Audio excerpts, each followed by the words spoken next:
こんばんは、ゆいです。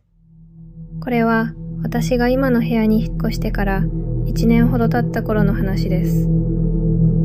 その日は帰宅したのが午前0時を過ぎていました。私は階段を上がり廊下へ向かいました。安住レジデンス204号室。それが私の部屋です。その時でした。廊下の奥からテレビの音が聞こえたんです。続いて、誰かの笑い声、食器の触れ合う音。ここに住んで1年、この時間にそんな音を聞いたことはありませんでした。そして背後から、おかえりなさい、と声が聞こえました。振り返ると、見覚えのない女性が立っていました。でもその女性は、まるで昔から私を知っているような顔をしていたんです。気味が悪くなり、私は部屋へ入りました。翌日、帰宅すると、また同じ女性がいました。おかえりなさい。次の日も、その次の日も、私は思い切って聞きました。どちらにお住まいなんですか？女性は不思議そうな顔をして、204ですけど？と答えたんです。その夜、私は女性の後を追いました。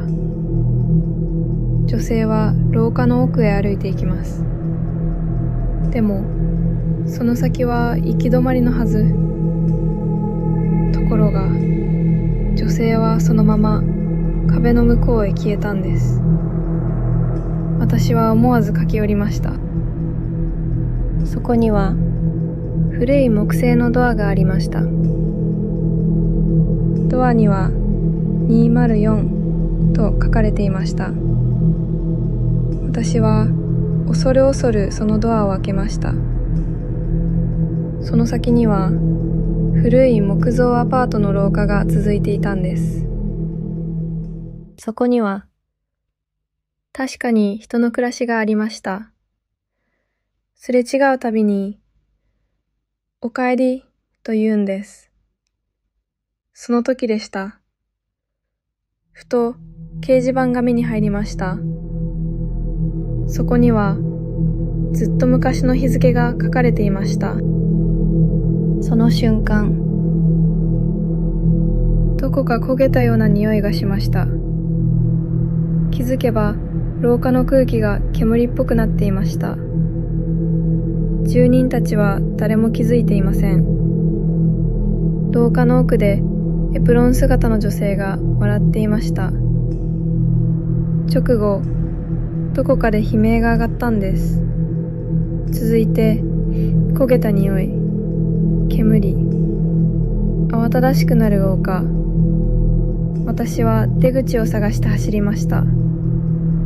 廊下の先はもう煙で見えません。その奥に、一つだけドアが見えたんです。204号室。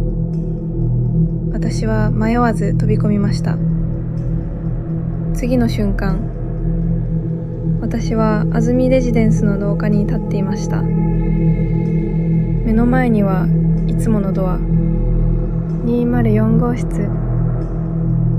焦げた匂いだけはしばらく消えませんでした。数日後、仕事で資料を探していた時でした。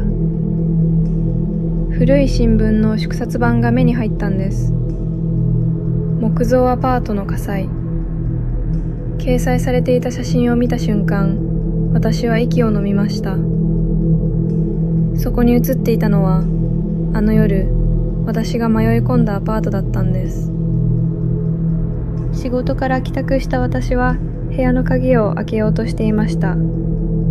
その時、足元に何かが落ちていることに気づいたんです。拾い上げると、204と書かれていました。その数字には焼け跡が残っていたんです。私はしばらくその表札を見つめていました。テレビの音、子供の笑い声、カレーの匂い。おかえり。あの夜、ここには確かに誰かの日常があったんです。